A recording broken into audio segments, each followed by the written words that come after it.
Ndio huko mnasema kwamba hakuna umuhimu wa watu wa kumfanyaje, wa kumtangaza au kumsema, kumposti, unaona? Sasa swali langu linasema, je, kwa mfano mpenzi wako wewe akataka kuposti, unamwacha? Sitaki unijibu sasa hivi, ngoja nirudi kwa huko. Kwa mfano nyewe mmesema kwamba kumposti ni muhimu na ni nzuri, si ndio? Je, kwa mfano mpenzi wako akigoma wewe umposti, unamwacha? Tuanze kwa hapa. Neli, wewe unamwacha umwache? Anataka kuniposti? Anataka kuniposti. Kwanza kuna mawili. Ananiposti kwa sababu gani? Sio kuniposti tu, ananiposti kwa sababu gani?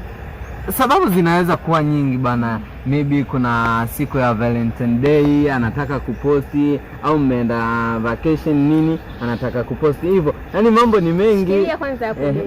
Kuposti sio kwamba tumekataza kuposti. Yaani kuna ile mtu anaposti kwa intention ya kumexpose kwamba watu wajue kwamba huyu ni mpenzi wangu. Alafu kuna ile kuposti ambayo kawaida hata mimi naweza kujiposti, labda nimeenda sehemu nimekula vizuri, nimevaa vizuri. Yaani hata hapa hivi mimi ninapozungumzia hivi, yaani akikuposti kwa hilo lengo, yani nimeenda sehemu nimekula ila bana leo mimi nilitoka na mpenzi wangu bana, ni sivyo tena. Hayo mambo hapana. Kwa hiyo akifanya hivyo na mwana wangu hapana. Yaani kwa upande wangu kwanza ni dalili kwamba yani ni ushamba. Alafu cha pili hiyo ushamba wapi? Mpaka anataka kuexpose, basi kuna mtu